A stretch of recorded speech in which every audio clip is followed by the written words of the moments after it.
10세 이전에 아이들 공부 정서를 길러주지 못하면 학습 격차가 3, 4년이나 벌어진다고 합니다. 흔히 너무 일찍 공부를 시키면 뇌에 악영향을 끼친다던데 시키면 안 되는 거 아닌가요?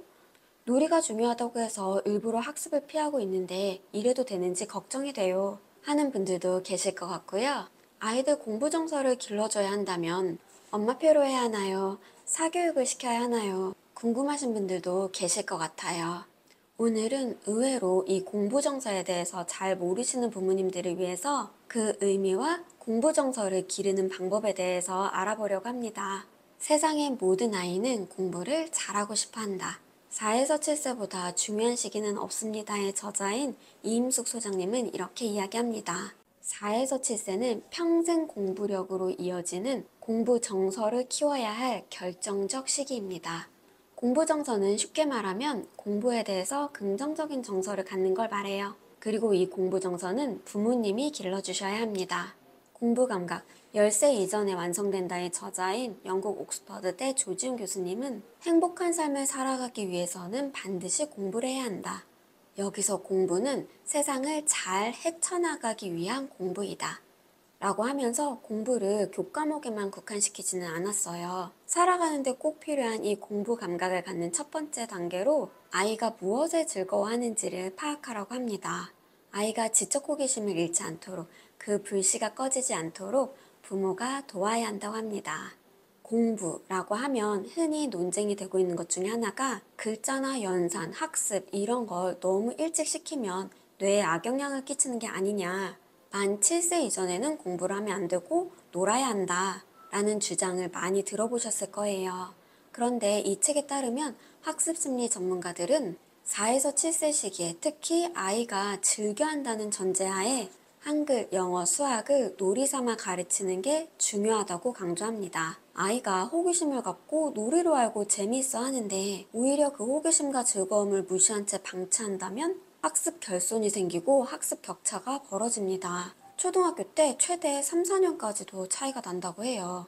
놀이와 학습은 별개가 아니라 둘 다 해야 합니다. 균형을 잘 잡아야 긍정적인 정서가 쌓일 수 있겠죠? 예를 들어 경제도 마찬가지예요.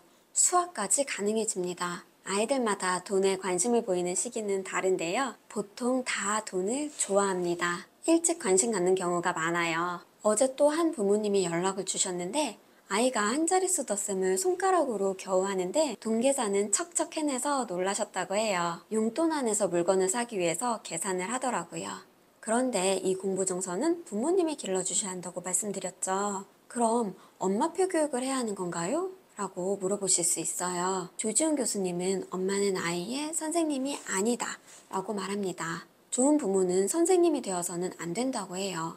아이를 가르치다가 싸울 거라면 차라리 교육 전문가의 도움을 받는 편이 낫다고 합니다. 여기서 우리는 엄마표 교육의 의미를 다시 짚고 넘어가야 될 것 같아요. 엄마표 교육은 엄마가 선생님이 되어서 그 내용을 아이에게 알려주는 게 아니라 엄마의 도움을 받아서 아이가 자기주도적으로 학습을 하는 걸 말해요. 엄마가 강사처럼 가르치면 대부분 실패하기 때문에 아이에게 공부의 방향을 제시하고 학습하는 방법을 가르쳐주는 것에 집중해야 한다고 합니다. 그래서 저도 경제교육 프로그램을 아이 대상 수업과 부모님 대상 엄마표 수업을 병행하고 있어요. 제 수업을 들었던 한 7세 아이의 경우에는 친구들에게 경제교육한다는 걸 자랑스럽게 이야기해서 부모님이 뿌듯해 하셨다는 소식도 전해주셨고요. 또 초등학교 3학년 친구는 경제 분야 책을 스스로 찾아서 공부하고 있고 엄마보다 더 많이 알고 있더라고요. 저에게 구멍난 부분을 채워주셔서 감사하다는 인사까지 해줘서 제가 너무 행복했답니다.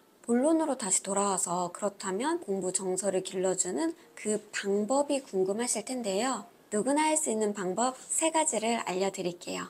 제가 이야기하는 건 아니고요. 이 2책을 참고해서 정리했습니다.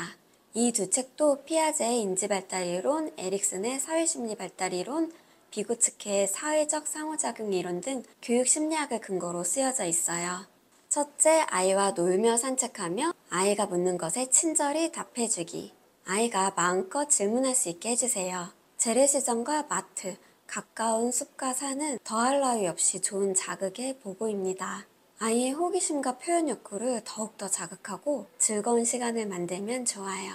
둘째, 놀이와 독서를 통해서 학습 감각 키우기. 놀이의 주인공은 아이가 되게 하고 부모님이 상호작용을 통해서 성장의 발판을 마련해 주세요. 책도 초등 3학년까지는 계속 읽어주는 게 좋고 책을 놀이로 확장시켜 주세요. 셋째, 자기조절력 키우기. 부모와의 상호작용으로 애착과 신뢰감을 형성하고 한계를 설정하고 통제하는 연습을 하면 자기조절력을 키울 수 있어요. 학업 성취에도 자기조절력이 지능보다 2배나 더 중요하다고 합니다. 이 3가지를 꼭 기억하고 실천하셔서 아이들의 공부 정서를 길러주고 더 나아가 아이들이 평생을 살아가는 발판이 되어주셨으면 좋겠습니다. 저는 경제학 전공인데 특이하게 교직이수를 해서 중등교사 일반사회 교원 자격증이 있어요. 제 아이에게 경제교육을 해주려고 시작했다가 현재 유초등 아이들과 부모님들 대상으로 경제교육 프로그램을 진행한 지 2년이 다 되어 가는데요. 저한테 가장 중요했던 건 제 아이에게 직접 적용하려고 만들었기 때문에 경제학과 교육학 두 분야의 전문적인 근거를 마련하는 거였어요. 앞으로도 근거 있는 양질의 경제교육 프로그램을 개발하기 위해서 더 노력하려고 합니다. 조지훈 교수님도 학교에서 배우는 교과목에서 벗어나서 자신만의 재능을 발휘할 기회를 많이 열어줘야 한다고 하는데요. 경제교육 사실 학교 교육과정에서는 최소한만 다루고 있죠. 경제교육은 아이들에게 정말 많은 기회를 가져다 줄 수 있어요.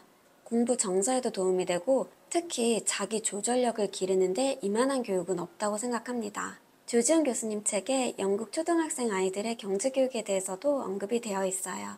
아이들의 공부 정서와 더불어서 경제교육에도 관심을 가지시길 바라고요. 오늘 영상이 도움이 되셨다면 구독과 좋아요 눌러주세요. 감사합니다.